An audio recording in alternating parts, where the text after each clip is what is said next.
All right. So welcome to Butchering Sports Talk from the deck somewhere in Butcher's Hill. Jorge, you know what tomorrow is? Yeah. No, tomorrow is the beginning of the NBA Finals. We're getting our part 3 of this trilogy. Have we ever seen this Cavs. before in NBA Finals history? No. This is going to be the first time, I believe. I think.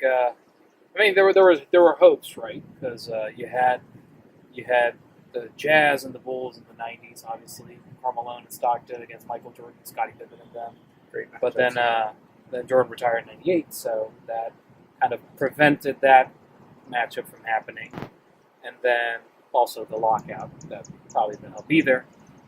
And then I think the only other time that potentially could have happened, at least in recent memory, so to speak, you're looking at possibly the Celtics Lakers in the late 2000s when you had Kobe, Powell, Lamar Odom up against the big three. The big three, the original big three, if you want to call it that, because they're really the pioneers of really where we're at in basketball today, right? Because now that you have them, followed by LeBron, Wade, Bosh, and then the Miami Heat era, so to speak, and then now you have the latest incarnation of you have LeBron. You have basically the battle of these big super teams, so to speak, where you have LeBron, Sprinkled Kyrie, throughout all of that, though, was the Spurs. And we can't forget about the Spurs. They had They had a pretty good run. Yeah, but the difference is that the Spurs, you could tell it's more about the system that was in play. The franchise laid out what they wanted to do early on in the Popovich/Tim Duncan era. And basically, they've just been a model of consistency throughout that entire period. This is not the case for these two teams. You're looking at across both rosters, you're looking at something like 10, 11 All-Stars at some point of their careers, either chasing the ring for the first time, trying to reclaim their status, in the case of LeBron, making a case to move up in the echelon of, greatest of all time. You have Steph Curry kind of trying to plant his mark on and being an it guy for this generation. And you have Kevin Durant, who's basically one of the best players as far as people are concerned that hasn't won a ring, looking for that first ring.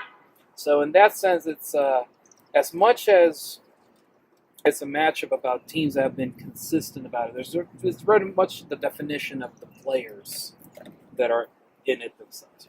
Well, and let's talk about that as they emerged. I mean, LeBron's been here for a while on the scene, and he's really been probably the best player in the NBA for a long time. Whether he wins the MVP or not, he's the best player in the NBA. But a few years ago, Steph Curry, when they made their first run to the championship, Steph Curry kind of captured everybody's imagination with his bad shot threes. I mean, he was making threes from everywhere, taking bad shots but making them and changing the game. And there was this wave of love for the Warriors. And last year, the Warriors just kept on going with Steph leading them to a record season. Yeah. But it was the Cavs that actually took the championship. And now we're here in this trilogy, the third matchup. And what's the national pulse? What do you think the national pulse is about these two teams right now? I mean, it's very interesting, right? Because you couldn't have two more diverse teams, right? On one side, a lot of people really love the fast break, shoot as much as possible. Kind of like you have the Warriors being, so to speak, the pinnacle of what the Mike D'Antoni offense for Phoenix in the mid-2000s kind of became. The 4 seconds of less shooting and the whatnot. So they're all about, just putting up points as fast as possible on the board and the whatnot. And then on the other side, you have the Cavaliers, who some people really like because they're kind of ground and pound, more or less. They're more about slowing it down, putting themselves in as many isolation place as possible, and basically saying, we have the best player on the planet. You do not. We're going to let him go to work, and let's see what happens from there. So in that sense, both have appealed equally to the nation, I suppose.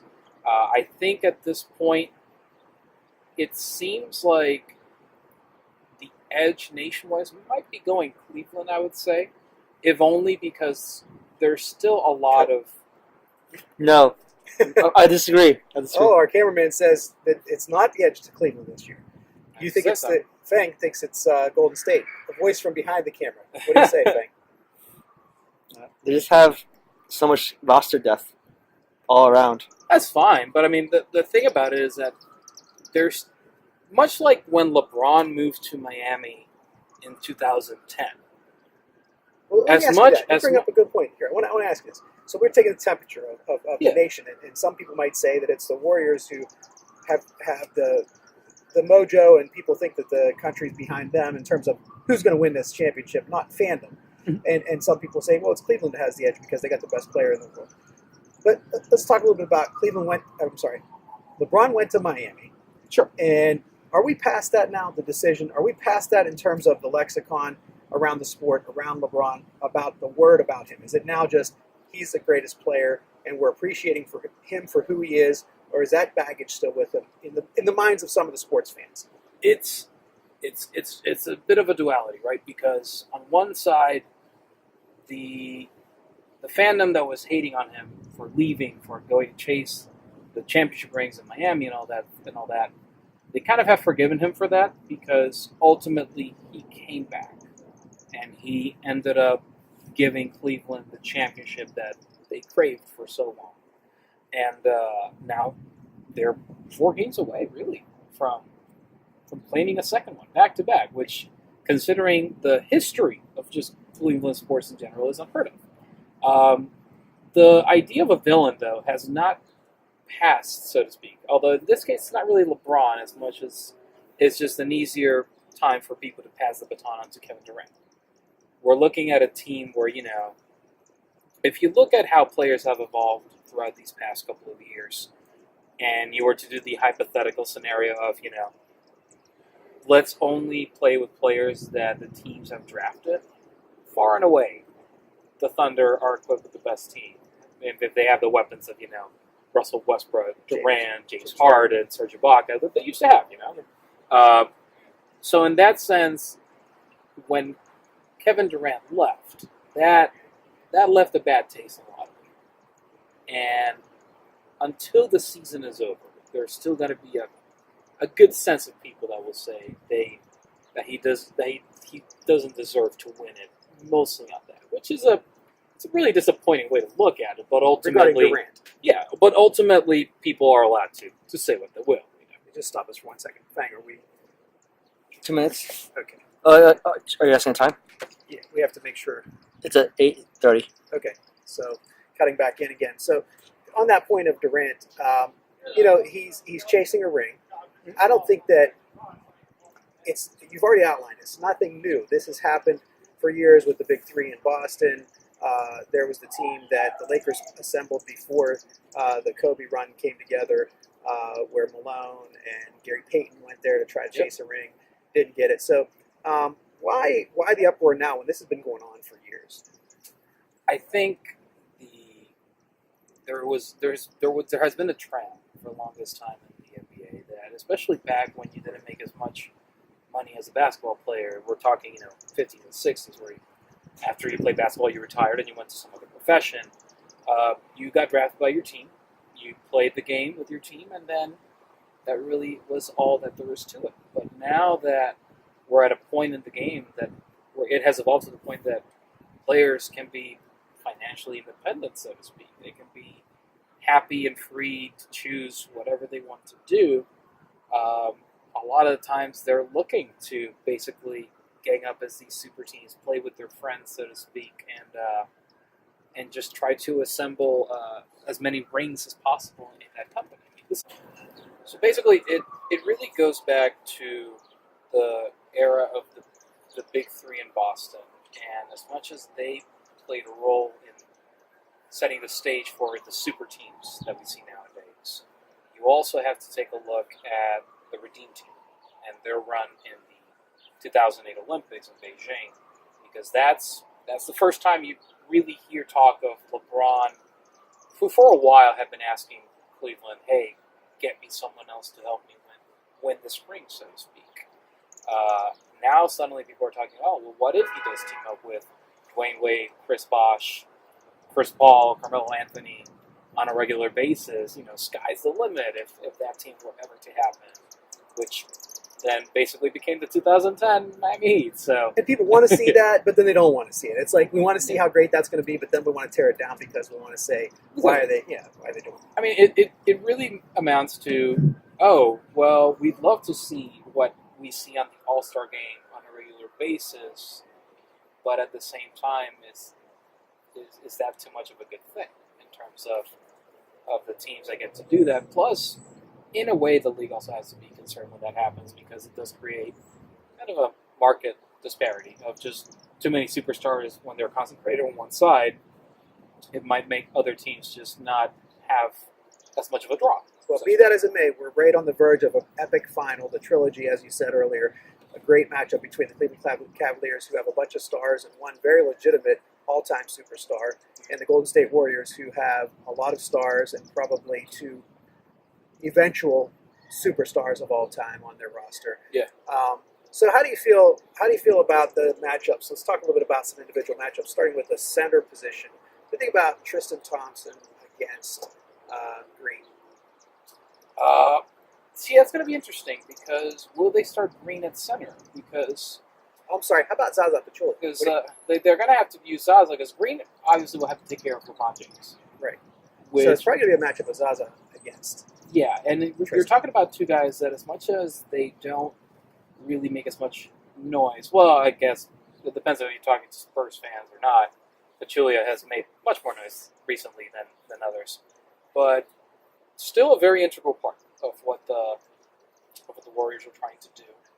And in that sense, as a younger, athletic guy, goes get his boards every single game.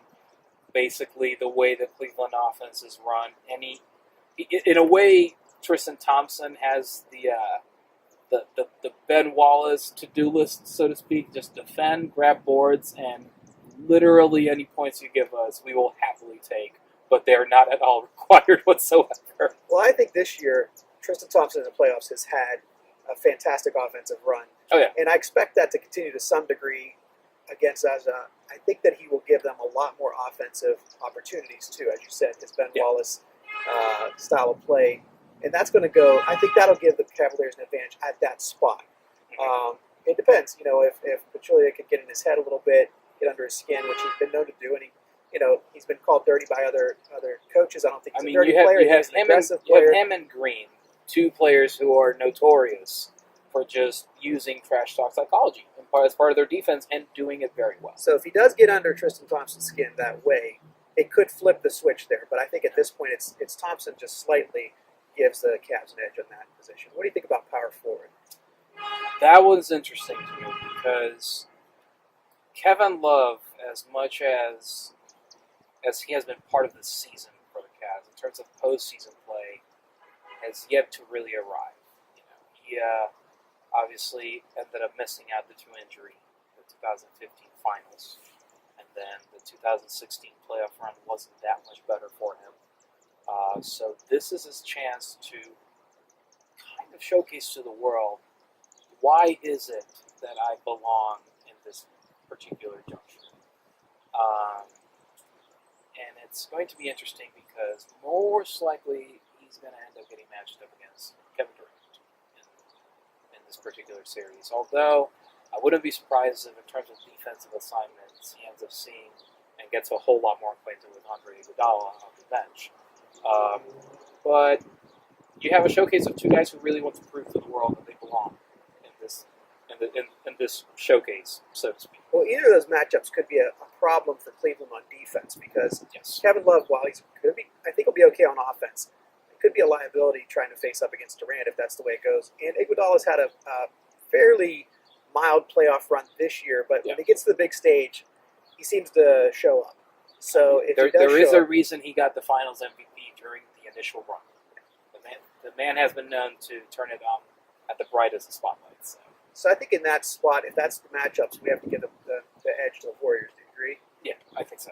So how about small forward?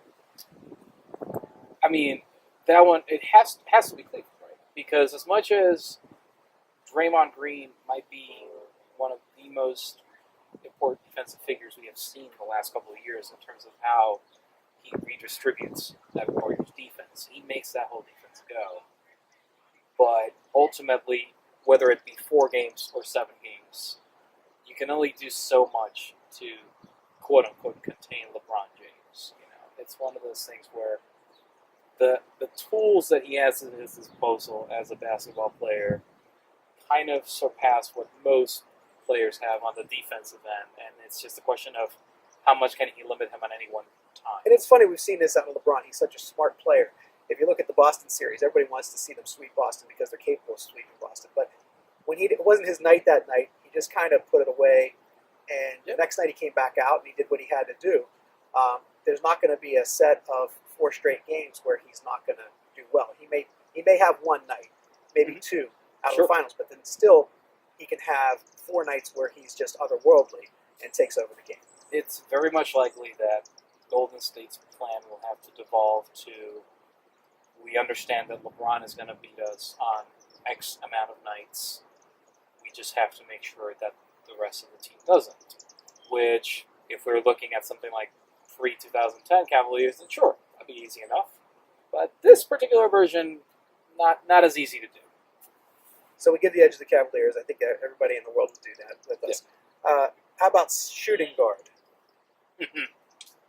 Interesting. Has to be all Golden State, right? Because on one side you have a guy like Klay Thompson, who probably has one of the best shooting forms in the league right now. Just a really nice shooting stroke. The man can just explode for any amount of points. You had 37 points last year that he had at one of his games. And an underrated defensive player. Yes, very much so.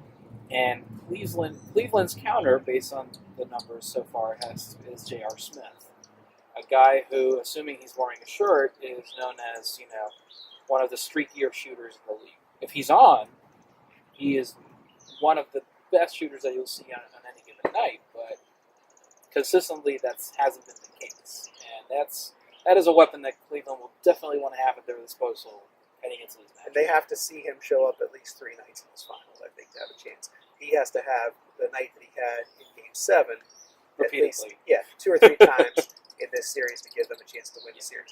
All right. But still edge. Edge Warriors, absolutely. Point guard. This is another fun matchup. It's also probably the toughest one to rate out of all of them, really, because there are nights where you take this player and when he decides, I'm taking over the game, barring a few exceptions, there's not going to be a single player in any side of the court that's going to be able to stop him. And the problem with that description I just gave is that it actually applies to Steph Curry and Kyrie Irving. Both of them have just this way of taking over a game where it's just mesmerizing to watch, really. I can envision the Cleveland fans saying he's talking about Kyrie, and the Warriors fans saying he's talking about easily. I mean, they both have had their fair share of games, and really those magical moments where you as a fan, especially if you're on the opposite side of the matchup, you just raise your arms and say, "How do you stop this guy?" It's kind of impossible. And if anything, that's going to be the key matchup, because as we've noted so far, basically we've had 2 matchups, at least as far as starting lineup wise. We're rating 2 of the matchups on Cleveland, 2 of the matchups on the side of the Warriors, pretty decidedly so on both sides. And ultimately, this is one of the bigger matchups that they're going to have to, on either side, that they're going to have to win. So you think he'll carry that play into the finals? I think so. I think JaVale is very much capable of doing that. That being said, though, Cleveland is not without its choice of weapons in the bench as well. I mean, if there's one thing that Cleveland was faulted for, especially in the first 2 matchups against the Warriors in the finals, is that they had nowhere near enough as good a bench to really carry the series. And that when the starting lineup was resting, there wasn't anything really that could come out of it. And so far, the result of that was they won one and they lost one. So it's actually a net positive, so to speak. But this year, their bench is much better than it has been in some time. I mean, Darren Williams has been playing inspired basketball ever since arriving and putting on a Cleveland uniform, and could very easily be the stabilizing force that they need in the bench in order to make sure that they can always execute their plan and whatever Coach Lou comes up with. And how about Channing Frye? Do you see him having anything near what he did last year in the finals?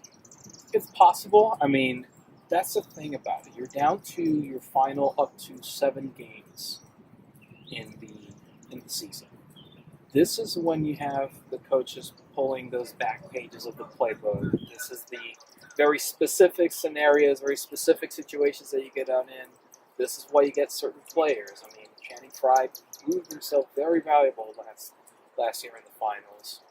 Could very easily replicate that in this finals if given the chance and if he seizes the momentum. All right. Touched on it a little bit. Coaches making the plays, making the calls at the right time. Who gets the edge there? So it's interesting, right? Because as far as, I mean, Eric Spoelstra aside, of course, who coached him in his time with Miami, is there a more familiar coach with LeBron James other than Mike Brown? Because Steve Kerr, obviously, we hope he gets better as soon as possible, obviously. Hey, how you doing? But if there's any coach that is familiar enough with how he thinks and how he plays, it's Mike Brown. The man has had to step up in his coaching duties throughout the entire postseason, with Kerr's health kind of falling by the wayside. And it's going to be a very interesting trip for him himself. I mean, the last time he found himself in the finals, Popovich and the Spurs taught him a lesson of the 4-0 variety that he will soon forget. And I'm quite sure that Mike Brown, somewhere deep inside him, is looking to erase those feelings and all those doubts with a win over the Cleveland Cavaliers. He's a much more mature coach. He's a much more accomplished coach now. It's almost like the NFL years ago when we saw Coach Gruden leave the Raiders and come to Tampa Bay and then coach against his old team. There's a little bit of an element of that, but that was a one-off game. This is a 7-game series. I'm not so sure that he'll hold an advantage. LeBron also has better weapons around him than he did when Brown coached him. Sure. Tyronn Lue, could join very select company in winning back-to-back finals in his first 2 years as a coach. What do you think the chances of that are? I mean, they're as good as any. As Tyronn Lue has been blessed with the fact that, much like there are very few coaches that get a very ideal scenario heading into their first season. I mean, think of Steve Kerr, actually. Heading into his first season, he got a dynamic Warriors team that ended up winning the trophy with. Tyronn Lue gets to play with LeBron James. He gets to coach one of the best players on the planet. And you have to imagine some decisions are easier. And he sleeps better at night knowing that he has LeBron James at his disposal. Your edge in coaching. Who's it go to? I mean, Tyronn Lue was most recently in the finals. And as much as I respect Mike Brown and his veteran leadership and his years around the league, I'm gonna go Tyronn Lue on this one. And the bench, we didn't give a pick. Who do you like in the bench? I have to go Warriors on that one. So I think we're even. We got Warriors for 3. We've got Cavs for 3. And one that we decided not to call. And one we decided not to call. So it sounds like it'll be a heck of a series. Give me a prediction on Game 1. Warriors at home. They've been chomping at the bit for this. I mean, it's tough to call because they've only met twice this regular season. And much like the teams themselves, the games themselves could not have been any different. On one side, you have Kyrie Irving with the game-winning shot to win it by, I think it was 1 point or 3 or something like that. And then on the other one, you had a Warriors blowout. I'm leaning closer to the Warriors blowout in this one. I feel that a lot of the experts, a lot of the statistics out there are calling a fairly high chance for the Warriors winning the series as a whole. And while I don't think the stats are going to be as disparaging as they have seemed to be predicted, I think I'm going to go Warriors by a good or 10 points in game 1. I'll go Warriors game 1 by 25. And I think the Cavaliers again this year find a way. LeBron has that instinct. He has that desire. Last year was an amazing, amazing story of redemption for LeBron. And I think he really relishes that, and he's going to be hungry for it again. I know Green is hungry to correct what happened last year. He's hungry for this matchup, but I think that the pure talent and hunger and desire of LeBron and what he has and what he brings to the game is going to find a way in a series where he is still a little overmatched team-wise. They'll find a way to win this thing in 7, but I think game 1 goes to the Warriors by 25. Fair. There is one last stat you may have not considered in picking your series champion. Not that I'm saying that. I mean, I do think the Warriors will end up winning it. But the one stat I have to back me up is that, if I'm not mistaken, ESPN expert Stephen A. Smith has picked the Cavaliers to be the champions. And So I'm in Stephen that A. Smith is his career for the last 7 years. He is, I believe, 0-7 in picking the champion correctly. At least since the 2011 NBA Well, Finals. So. There's the hidden vigorish, as Bob Prince used to say, the hidden vigorish. So maybe this is the year for the hidden vigorish. We'll find I'm out. taking a big chance on my pick, and you're picking the Warriors. We're going to check back in after game 1. Sounds good. Enjoy it, sports fans.